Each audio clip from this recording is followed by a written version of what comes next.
항상 대한민국에 정확하고 빠른 소식을 알리기 위한 시스코크입니다. 구독과 좋아요는 영상 제작에 큰 힘이 됩니다. 한국산 KF-21 전투기가 많은 이들이 그토록 바랬던 40대 양산이 결정되자 보라매의 발톱인 미사일 개발도 윤곽이 드러나고 있습니다. KF-21의 양산 계획이 기존대로 국방 예산안에 2,387억 원이 반영되면서 카이다의 주장이었던 20대에서 초기 계획이었던 40대로 확정이 났는데요. KF-21의 양산 축소 논란 탓에 온 국민이 카이다를 비난했었고 결과적으로 국민들의 의견이 반영되었습니다.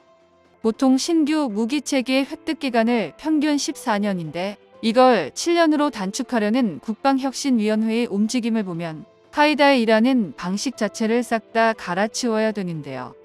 카이다가 KF-21의 초도 양산 물량 축소를 주장한 이유에 대해 자세히 알아보면 결국 미사일과 무장에 관한 부분이 주를 이룹니다.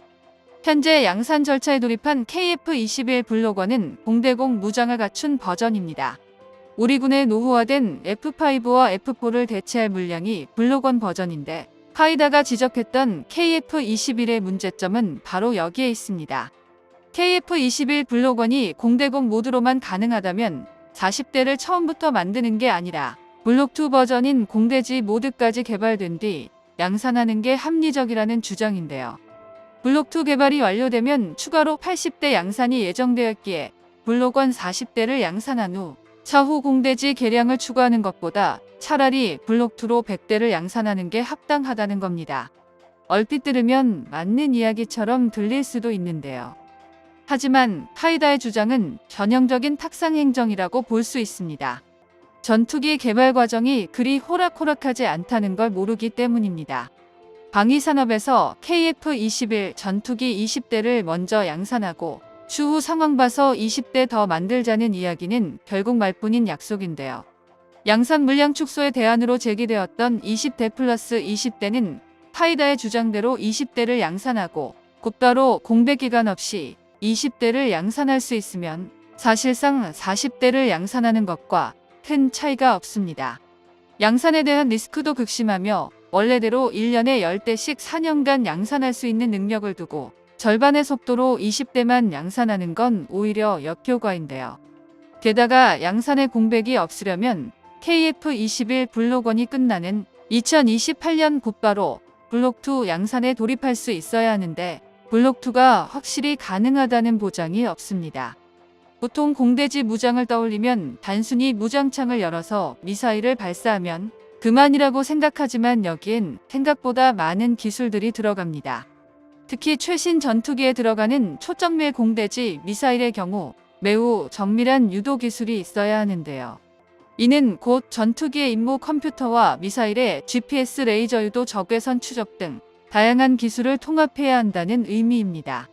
사실상 공대공 무장과 다를 게 없는 복잡한 작업인데 블록에 따라 단계적으로 개발하면서 공대지 무장과 기존 시스템의 호환성, 공중 역학 및 무게중심, 구조적 강도, 공간 제한 등을 고려해야 합니다. 또한 전투기의 전자전 시스템 탐지 및 타겟팅 시스템과 완벽하게 통합되어야 하는데요.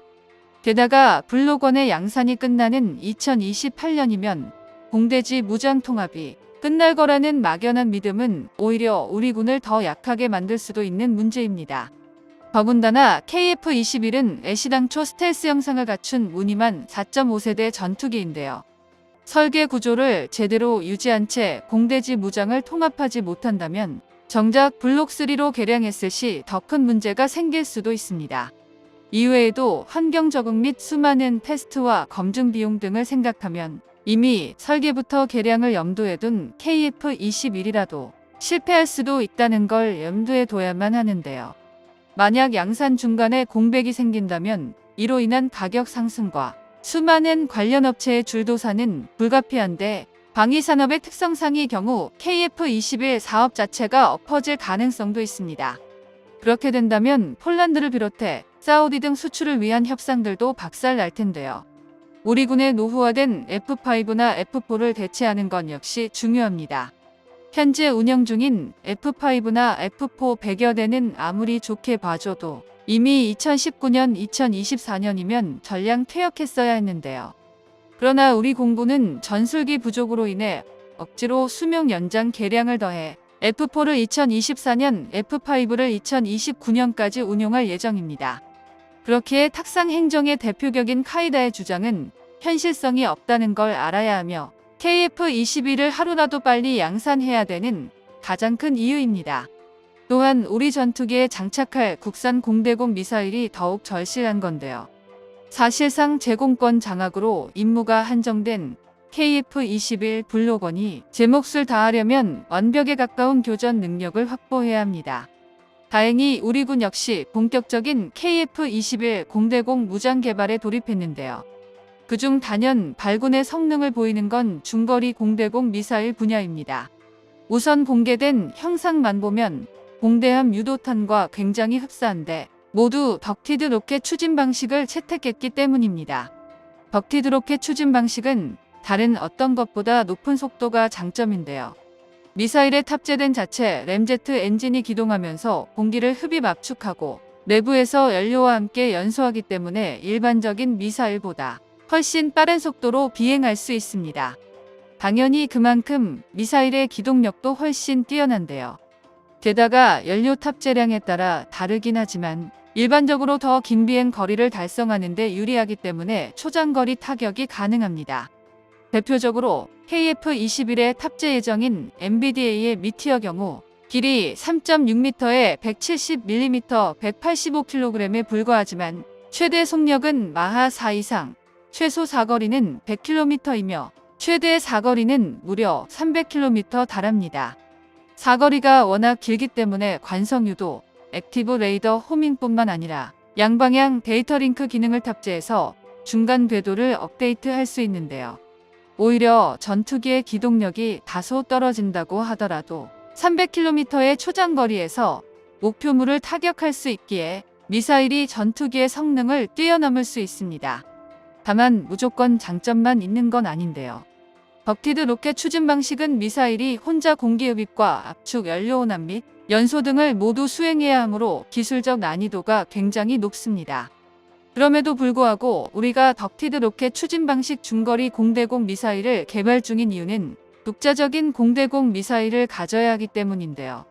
우리가 사용할 미티어를 비롯해 미국산 AIM-120의 경우 주변국들이 해당 미사일의 레이더 신호 등 운영 정보를 가지고 있기에 전자전 단계에서 대응이 가능합니다. 하지만 독자적인 미사일을 확보했을 시 적국들은 우리의 미사일 정보를 알 수 없기에 굳이 시간과 예산 기술적 리스크를 짊어지고도 국산 무장 개발에 매진해야 하는 이유입니다. 그렇기에 우리 군은 2035년까지 약 6천억 원에 달하는 예산을 투입해 단거리 공대공 유도탄 사업을 독자 개발 방식으로 추진하기로 결정했는데요. 오직 대한민국만의 독자적인 미사일을 통해 독보적인 타격 능력을 확보하겠다는 것입니다. 정보가 도움되셨다면 구독과 좋아요 부탁드립니다. 이상 시스코크입니다.